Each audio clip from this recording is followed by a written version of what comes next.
Hi friends, പലരും നമ്മളോട് പറയാറുണ്ടല്ലേ, sir ഞാൻ ചില സിറ്റുവേഷൻസിൽ ഭയങ്കരമായിട്ട് ദേഷ്യപ്പെട്ടു, എനിക്കത് കൺട്രോൾ ചെയ്യാൻ കഴിഞ്ഞില്ല, എൻ്റെ കൈവിട്ട് പോയി സാർ, എനിക്ക് ദേഷ്യപ്പെടുന്നത് ഇഷ്ടമല്ല, പക്ഷെ എൻ്റെ ഒരു വീക്ക്നെസ്സാണത്.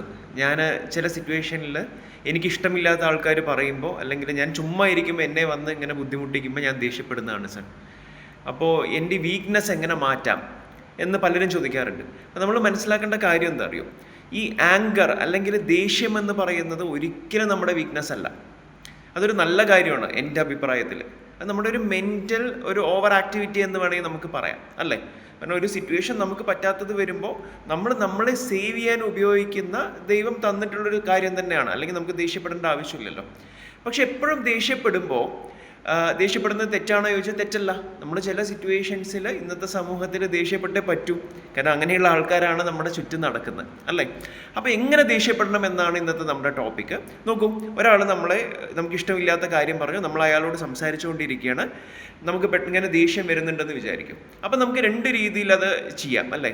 ഒന്ന്, നമുക്ക് അപ്പം തന്നെ നമുക്ക് വായിൽ എന്താണോ തോന്നിയത് അതെല്ലാം പറഞ്ഞ് ആ ബന്ധം നമുക്ക് വഷളാക്കാം.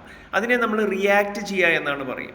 പക്ഷേ അതേ തന്നെ ഒന്ന് ആലോചിച്ച് നോക്കൂ, നമ്മൾ അയാളുമായിട്ടുള്ള സംസാരം ഒരു 90 സെക്കൻഡ് നിർത്തിയതിന് ശേഷം ഞാൻ ഇങ്ങനെ ഒബ്സർവ് ചെയ്യണം. എനിക്കിങ്ങനെ ദേഷ്യം തലയിലോട്ട് ഇങ്ങനെ കയറി വരുന്നത് ഞാനിങ്ങനെ ഒബ്സർവ് ചെയ്തതിന് ശേഷം പെട്ടെന്ന് എണീറ്റ് കുറച്ച് വെള്ളം കുടിക്കുക, എന്തെങ്കിലും നമുക്ക് ചെയ്യാം. എന്നിട്ട് ഒരു 2 മിനിറ്റ് നമ്മൾ സൈലൻ്റ് ആയിട്ട് ഇരിക്കുക. എന്നിട്ട് ആലോചിക്കുക, ഈ സിറ്റുവേഷനിൽ ഞാൻ റെസ്പോണ്ട് ചെയ്യേണ്ട ആവശ്യമുണ്ടോ? വാക്ക് ശ്രദ്ധിക്കണം, റിയാക്ട് ചെയ്യല്ല, റെസ്പോണ്ട് ചെയ്യുക. ഞാൻ എന്തെങ്കിലും പറയേണ്ട ആവശ്യമുണ്ടോ? പറഞ്ഞാലേ എനിക്ക് സമാധാനം ഉണ്ടാവുള്ളൂ. ചില ആൾക്കാർക്ക് അങ്ങനെയാണല്ലോ, നമ്മൾ എന്തെങ്കിലും പറഞ്ഞാലേ നമുക്ക് സമാധാനം ഉണ്ടാവുള്ളൂ. അപ്പോൾ ഒന്ന് ആലോചിക്കുക, ഇത് പറഞ്ഞു കഴിഞ്ഞാൽ എന്തെങ്കിലും നമുക്ക് പ്രശ്നങ്ങൾ വരാൻ സാധ്യതയുണ്ടോ? പറഞ്ഞുകൊണ്ട് എന്തെങ്കിലും ഗുണമുണ്ടോ? ഇനി ഗുണമുണ്ട്, അത് പറയണമെന്നുണ്ടെങ്കിൽ നമ്മൾ എന്താ ചെയ്യേണ്ടി വരാം, നമ്മുടെ സൗണ്ട് കുറച്ച് സോഫ്റ്റ് ആക്കിയിട്ട് പറയാനുള്ള കാര്യങ്ങൾ വളരെ സ്ട്രോങ് ആയി ബോൾഡായിട്ടുള്ള വാക്കുകളിൽ മാന്യമായിട്ട് നമ്മൾ പറയാം.